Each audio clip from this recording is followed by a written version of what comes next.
Buongiorno, good morning. This is a video many of you have asked me for.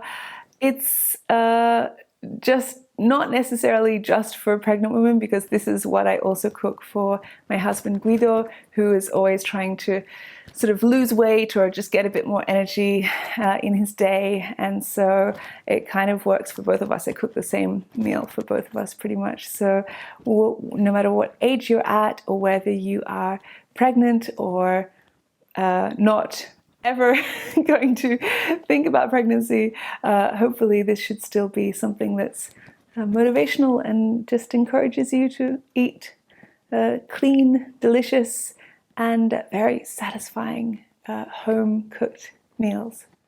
It's kind of because I'm 9 months pregnant, then I'm clearly more motivated to nourish my body and feed this baby all the wonderful things, nutrients and everything to get it started off in life with it's got a clean slate, a new metabolism and a new rapport with food. And so yeah, I find it quite exciting to just fill my body with really wholesome things. But I have to say, I was just writing out the menu of what we generally eat, or what I've been cooking over the last 9 months, and it's kind of what I always do anyway. I mean, I've just tried to cut out sugar, but then I wouldn't normally, unless it was to baked goods and desserts. I don't add sugar to other dishes.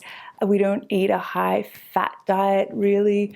It's not a it's not a super skinny deprivation diet. It's certainly, I need really rich flavors, and I want my husband to get excited about what I'm cooking. I don't want him to look and say, "Ugh, what's that rabbit food?" And then I have quite a big appetite. I mean, I'm always thinking about food. I've always been that way. When I was a toddler, I think they had to keep a lock on the fridge, because I would just crawl to the fridge, open it, and stare up. And like, it's always made me happy to think about food. And I know that this is a bit of a quirk, because my mother, certainly I remember growing up, she would always have that question, "Oh, what are we going to have for dinner?" And my sister feels the same way. She said, "How can you be bothered to think about making something or cooking something for breakfast, or going to so much trouble just for lunch?" But I think it's worth it, because food, not to sort of sound like some crazy evangelist, but you know it's true. When you eat something really delicious and healthy, and it's just exactly what your body needs, it's like this head start. It kind of catapults you into your day with vitality, and you feel light. And I think no matter who you are, what gender, what age, none of us could say that, oh, we don't need more energy. We would all love more energy. And I think that food really has the power to give you that, and it just changes. It changes even your mood, how you are with people, don't you think? I mean, I know that when I'm eating well, I have more patience with people. I feel more calm with myself. I have less anxiety. And so, yes, food is just really magical. And yeah, let's now I feel like I've talked it up so much. You're going to say, well, you're not eating anything that crazy. I mean, it's just stuff that you're probably preparing for yourselves anyway. I know a lot of you like to cook with vegetables like I do. Fortunately, we use so much of what we grow in the vegetable garden here on the farm, and Italy is in itself already a very seasonal cuisine and a seasonal culture, where people really believe in living off the land.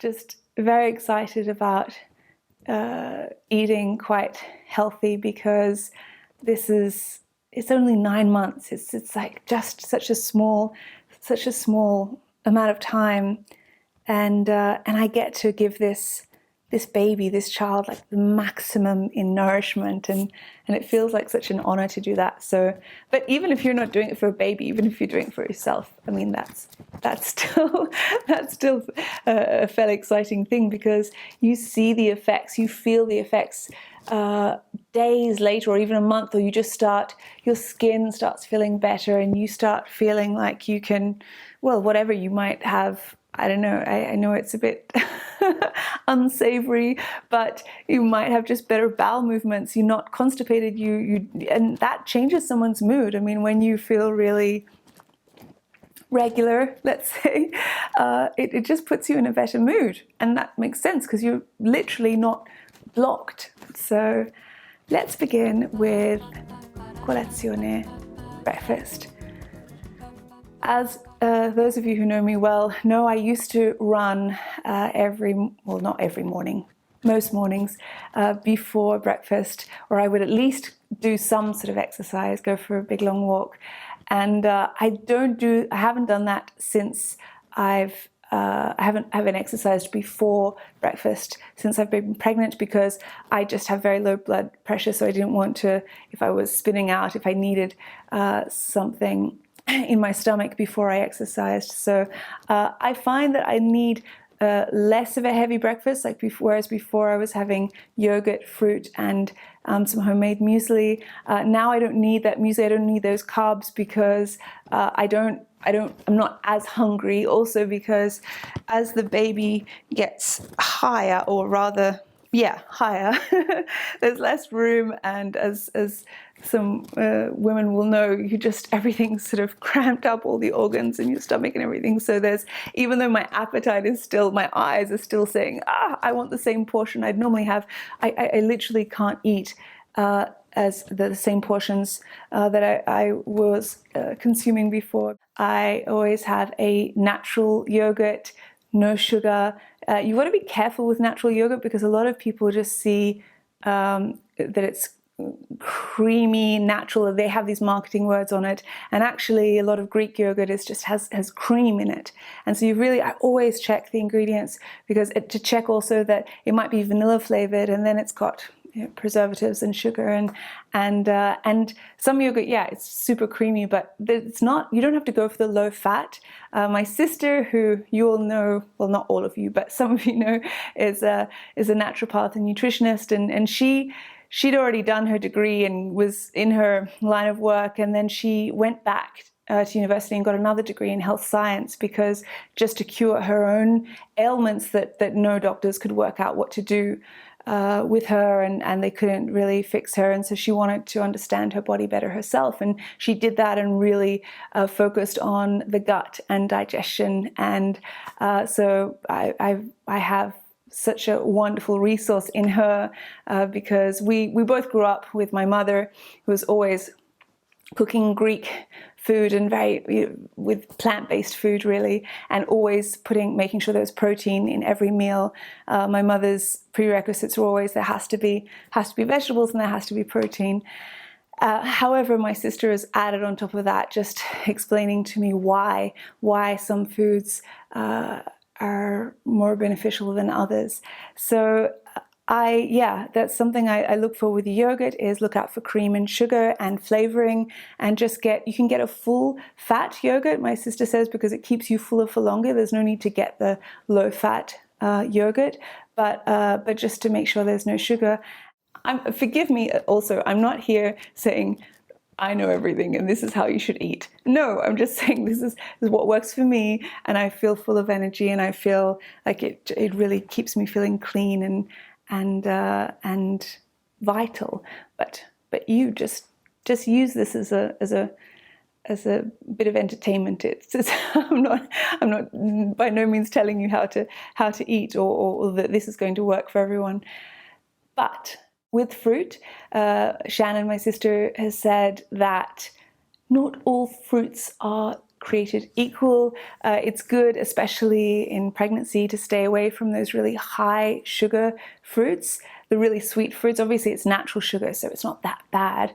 But I see a lot on the forums, a lot of pregnant women saying, oh, I'm just overdosing on watermelon, but watermelon is super high in sugar. And also a lot of people they do these smoothies and they put mango in. Mango is super high in sugar. Even bananas are very high in sugar, although if you eat in moderation, nothing's bad for you. But a lot of people tend to go nuts, particularly when it's been so hot in many parts of the world, on watermelon and and grapes as well. Grapes are another high sugar fruit. And the thing is that when you're hot or you're thirsty, you can just sit there, and because it's fruit, you tell yourself, oh, I can just eat this whole watermelon, or I can just eat this giant bowl of grapes. And my sister is just saying that it's not always the best. And I can feel it already in myself because I have such a sweet tooth.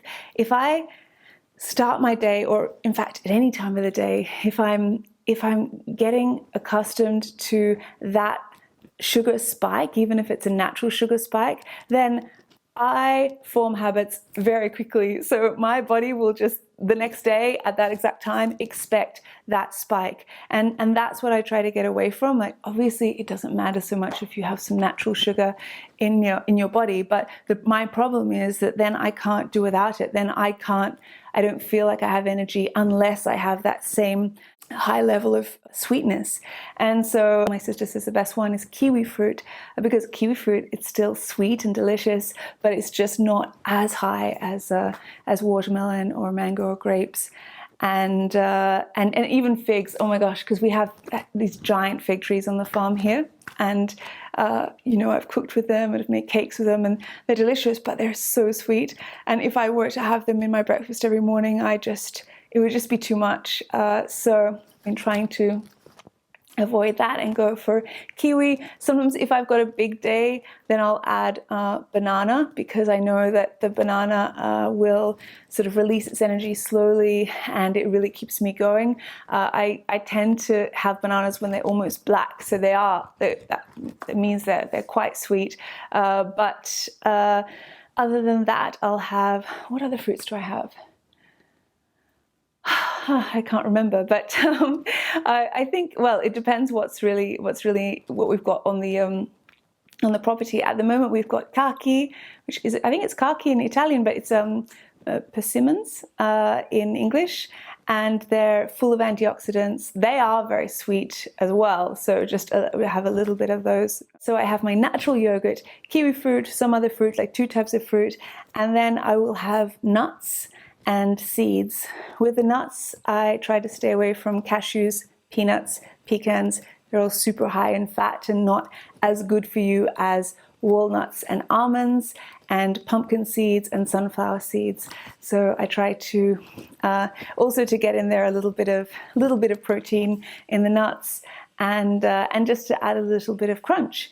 And that I find really delicious. Do you know what else I found? I don't know if it's available in your country, but in this one supermarket in Italy, in Florence actually, I found puffed quinoa, and that's great because obviously quinoa is a protein, and so I just sprinkle a bit of that puffed quinoa on top, and it creates a bit more texture, and it's better than eating, because let's be honest, most cereals have honey and sugar.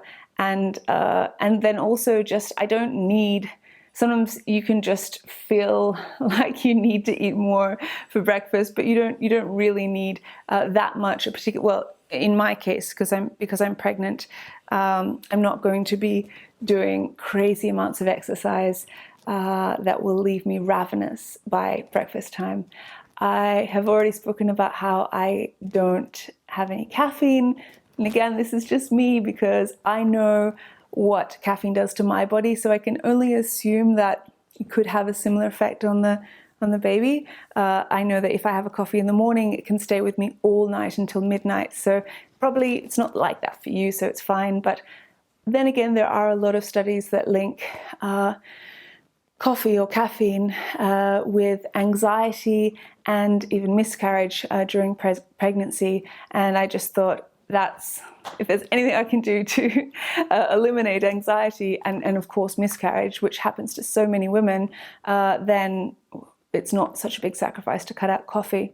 Even when we were just starting to try and conceive, I cut out caffeine as well, because again, I just read it's just better for your hormones, and it's better for your it's better to keep everything balanced, and again, to give you more energy, because caffeine is an artificial high. You feel more awake, but you're not actually awake. It's robbing actually the good energy from you and making you feel more drained in the long run, even though it gives you that little boost in the morning. So yes, I have to say, since I've cut out coffee, even though I just loved it, I've definitely felt like I wake up and leap out of bed and think, yeah, I'm ready to start the day. And it's so lovely that that's just a natural thing now, and I don't have to rely on some kind of substance to get me there. I have a lot of water. In fact, I start my day drinking warm water, and I cut up a lot of fresh ginger, and I boil that and make just a homemade tea, you know, with lots of fresh ginger. And I drink that tea constantly throughout the day. Or when it was so hot, over 40 degrees, I was just drinking room temperature water. They say you shouldn't drink super cold water, so I was just drinking lots and lots of water. And in fact, I'm really thirsty now just talking about it. So excuse me one moment while I get some water. Okay, that's better. Where were we? So I think it's important also to change things up. I like to make different breakfasts throughout the week just to keep things exciting for my husband, but also for me, because you don't want to, even if you love something, if you have it every single day, you get tired of it. And so once a week, as I've shown many times before, I make us crepes, which I just do with, I know the traditional recipe is using milk, but I actually just use some yogurt with water, and I water it down. And you think, oh, that's not going to be very nice, but actually you don't need much to make crepes really delicious. They don't need sugar, and you certainly don't need so much fat in the dairy component. So I just add a bit of sugar-free yogurt and water and eggs and a little bit of cinnamon and some gluten-free flour. Make them very, very thin so that they're light. Pancakes, I think it's like they're delicious in theory, and then you eat them afterwards and you feel bloated and heavy, and like you can't start your day because you've had so much sugar, so much carbohydrates. So I like crepes because they're lighter, and I can just make 2 each, and they're just delicious, and they get you feeling like it's special. So I usually make those on a Sunday morning, and then I just top them with some fruit which I've sauteed in a little bit of butter and orange juice and cinnamon and maybe some vanilla essence. And yeah, I change the fruit. Sometimes I'll do it with blueberries, sometimes I'll do it with the fresh blackberries, which we picked just down by the vineyards. Other times I will, just depends what's in season. But yeah, it's not hard to make that really delicious without honey or sugar or anything like that. And yes, they're fried, and I fry them in some coconut oil, or if I don't have any of that, I can use a little bit of butter, but it's not so bad. I think you have to allow yourself to have something that feels a bit special on the weekend, just to make life beautiful, because there's no point in just eating only rabbit food, and yes, you've got lots of energy and maybe you're perfect weight and all the rest of it, but you're not stimulated by your week's menu. And it's nice to have rituals, isn't it? By the way, a lot of these things I talk about, I've got recipes and I've made already videos about them. So for example, not this sort of adapted one with the yogurt and the sugar-free, but if you want just a classic crepe recipe, I'll put a link to the video that I actually filmed when I was staying in France with my parents for a bit, several years ago. One of the other things I have for breakfast is I love a good poached egg. Of course, I love it on a thick, crusty piece of sourdough toasted, so all the yolk just soaks into it. But again, I feel like that's a heavier breakfast that I don't need while I'm pregnant. And then also, if it's not a weekend, maybe you don't need you don't need the bread, or if you're just trying to lose weight or cut down on carbs. But you do need something to soak up all of that egg yolk, right? So I love to serve it with avocado, which is very good for pregnant women. It's a good fat. I like to just slice it up, and then on top I like to put some sauteed, I'm thinking in Italian, pomodori, tomatoes, and I just saute them in a little olive oil and with some basil, so that it just brings out the sweetness and some sea salt. And I find that that's just a delicious combination: poached egg, roasted or sauteed tomatoes, and avocado. Yum. And I always put over fresh herbs on top. It gives it that nice, especially because they're quite rich, right? The egg and the avocados. So I think you need a little bit of freshness. For Guido, so I'll often do a piece of toast for him because he is Italian, and so he needs to see a very blatant carb element in most meals, and that's something that I will make at least once a week as well. With poached eggs, they're super simple. Just boil your water and then put some vinegar in it, and it just helps the eggs sort of come together. And you don't even need to do that whole whirlpool thing, I find anyway. If you've got enough vinegar in there, it just sort of coagulates and comes together. And then you just want to take it out with a slotted spoon, and then I leave it on some paper towel, and I always just sort of touch it a little bit to see if it's tender. You don't want to cook the yolk. Maybe you do, but generally you don't. And then you can always put it back in, but it's always best to take it out just a little bit early, because sometimes it sort of still keeps cooking if it's quite hot inside. Another breakfast we often have is a green smoothie. Now that I'm in the final stretch of my pregnancy, I'm trying to kind of stay away from bananas, which are very high in natural sugar. However, I do love a spinach and banana smoothie. I've been drinking this simple combination for about a decade, and I think there's no need to go complicating it with adding chocolate flavoring and protein powders and milk or frozen mango, which is high in sugar. Bananas are already very sweet, and when frozen, they create a natural creaminess that I find I don't need to create with an almond or coconut milk. I just use water so that it's super hydrating, and lots of ice to make it very thick. Sometimes I'll add cacao nibs on top for texture. It's so filling and so delicious, and spinach is exceptionally good for pregnant women, as is hydration with all that water.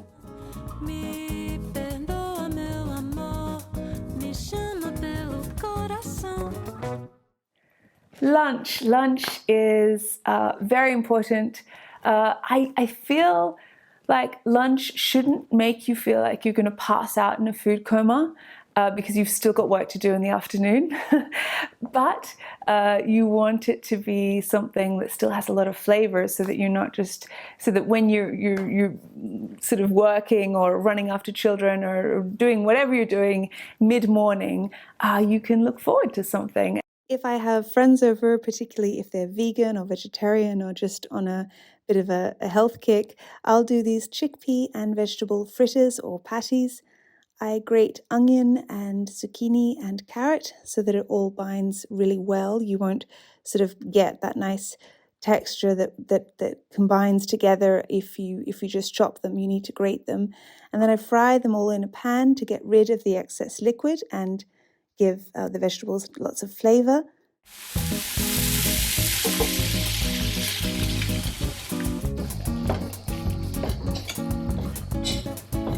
Mash the chickpeas and add a generous amount of lemon juice or lime juice. I also like to put in some lime zest and chop some fresh mint or any kind of herbs. Then when the vegetables are cooked, you just want to mix them with the lime zest and herbs, and also the mashed chickpeas with the lime juice. And just make sure you get in there with your hands so that it all comes together and is fully amalgamated. You could add eggs at this point, which helps the patties to become more manageable in the pan and really stick together, but I made these without eggs.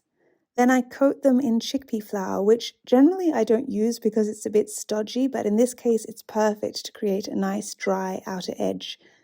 I fry these in a very shallow amount of coconut oil because you don't want to be heating olive oil for so long at a high heat. And then I mash some avocado with olive oil, lime juice, salt, and pepper.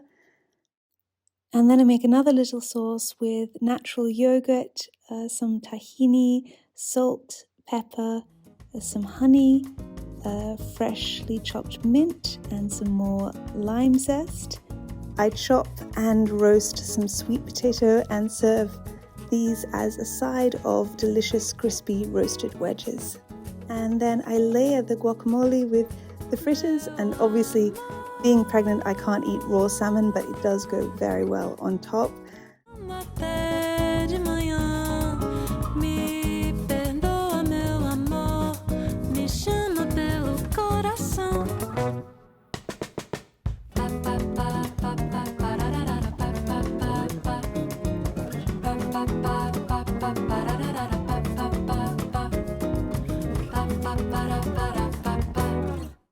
So satisfying, and the patties or fritters will last in the fridge for quite a while to snack on, so they're a little bit of work but totally worth it, and you can just make a big batch and eat them in different ways throughout the week.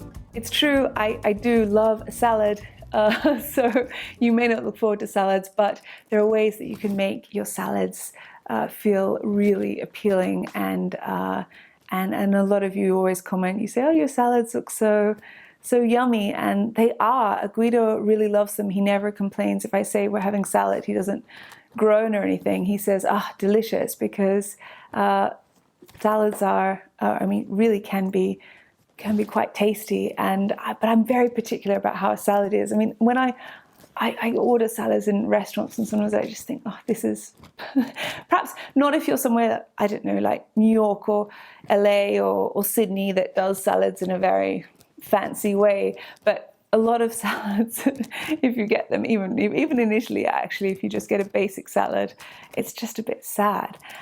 However, not the case with the salads that I have been making for us this past spring, summer. So the thing I always think about is that I want protein. I like to include protein because I need it just to get me through the afternoon, because if you don't have protein, that's when you're going to crash around 3-4 p.m. and go searching for biscuit, chocolate, cookies and things like that, or just salty something, chips, or just things that are bad for you, junk food. However, if you have protein, forgive me because I'm just telling many of you what you already know. So I'm not trying to teach you anything new. I'm just saying this is how I feel about putting protein in every lunch and dinner. And the protein I usually get from legumes. I usually use either chickpeas or lentils, or cannellini beans, or white beans, small fish, sardines, and marinated anchovies. They say you should tend to stay away from some fish for the mercury, particularly if you're pregnant. So I try not to have too much tuna. Sometimes I can't help it, but tuna isn't supposed to be so good. But salmon once a week. And then there's also, of course, cheese. And I like to use feta cheese because I think white cheeses, my sister says, are the best. But then, of course, if Guido had his way, he would just have mozzarella in as the cheese choice. However, it's not really very good for you, mozzarella, not as good for you as feta. So, of course, me with my Greek background, I just adore feta, and it's still creamy, and it's just better for you. So, also another source of protein, I use boiled eggs. And boiled eggs, you think, can I be bothered boiling an egg? If you've just come into the kitchen and you're trying to make a quick lunch, eggs boil so quickly, and they're so good because you can just cut them up, and then they create this real creaminess for your salad. So Guido loves them. Obviously, I won't have it on a day that I've had eggs in the morning for breakfast, like crepes or poached eggs, but that's certainly a good protein source, although I tend to have a giant supply of legumes, chickpeas and lentils and beans just always in my pantry, and I find it so easy. You just open up the can, rinse it because some of the can sort of have seeped into the food, so I always rinse it, and then you just throw them in and they're perfect. You don't have to cook them, they're ready to go. Then leafy greens are so good for pregnant women and so good for all of us. They just help digestion, they keep you clean, and they are not everyone's favorite, but lettuce or kale or spinach, chard, I just always try to include. Dark leafy greens, they say, are just so important for us. And fortunately we grow, well, not fortunately, I mean, it was a strategic thing, is we grow lots of different types of lettuce in our vegetable garden for this reason, so we can pretty much consume it every single day. One of the things my sister says too is that in her focus on the gut and digestion, you want to make sure that you're drinking a lot in between meals, but not drinking a lot of water at the meal, I think, because it dilutes the digestive juices. And then also, if you can start with salad. So if I at dinner time or something, if I serve 2 courses, I'll start with a very simple classic salad, just lettuce with a little bit of sea salt, olive oil, and that's it, perhaps a little bit of balsamic. Yeah, if you start with the lettuce, it prepares your gut and the digestive juices start going, and that way you can break down something heavier that's coming, like meat or bread or whatever. So that's something that I try to do. However, back to the salads. So I like to add my leafy greens, protein element, and then as I've said before, a lot of the time I will just lightly saute some vegetables that are just easier to digest if they're cooked.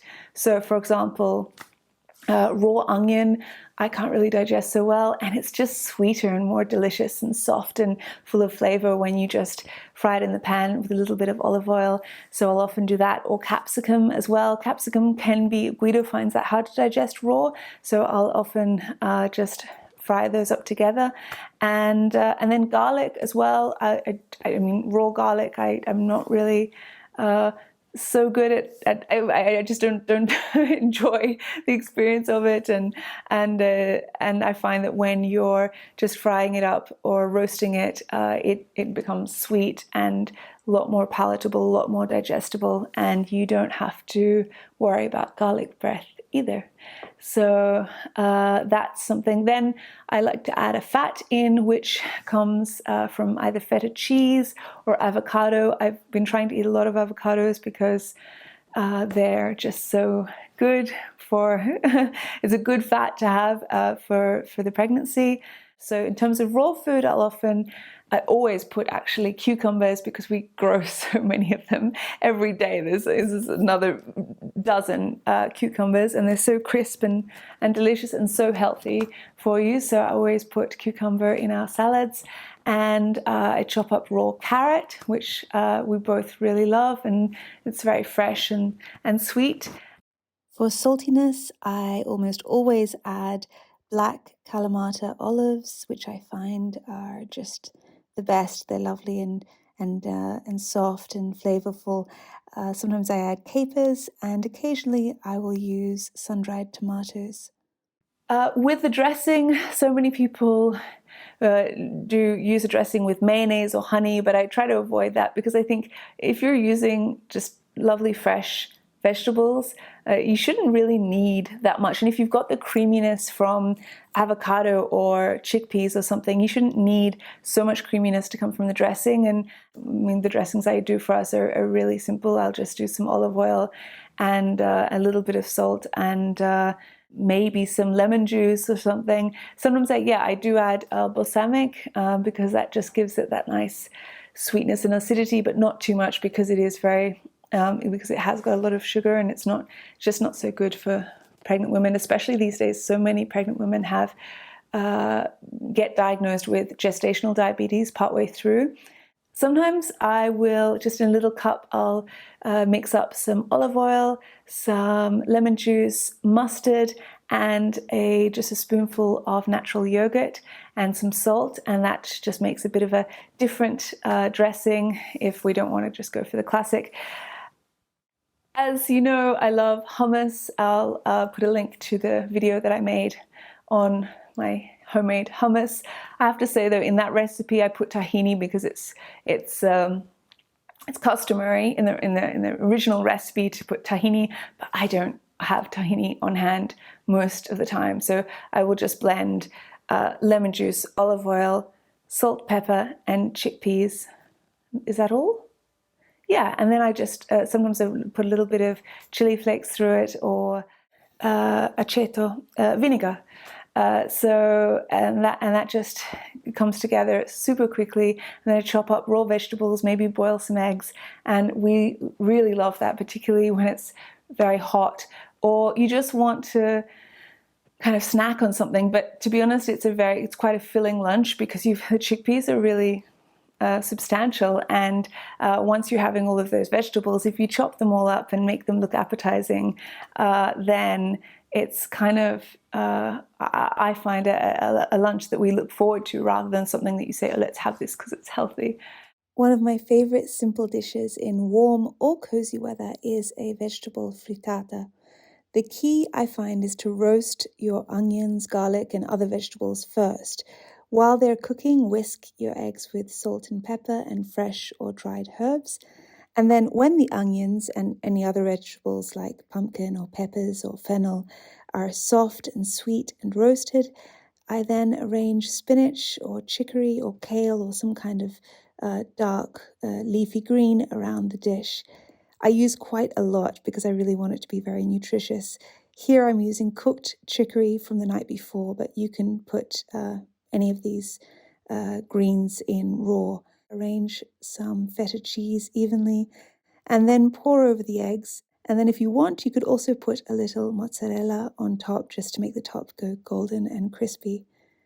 This cooks so quickly, it's so easy, and it's perfect for a lunchbox to take to work or just to eat at home when you are feeling like you want something a little bit more comforting than a salad. With this extreme heat we've been having for months now, and our oversupply of cucumbers and tomatoes, I've been making gazpacho almost every week. I'll link my recipe and video on screen now, so that's definitely a lunch dish that we eat a lot. If I'm craving bread, then I'll go for a whole wheat, gluten-free bread, but I toast it in a pan with a little olive oil because, let's be honest, gluten-free bread needs a little bit of help, and I like it when it just sort of goes all nice and crispy on the edges. Sometimes I'm editing or filming and I need something super fast, and I know I'm cooking a very heavy dinner, so I'll opt for this light lunch of whole wheat rice crackers with cheese and cucumber, black pepper, and sea salt.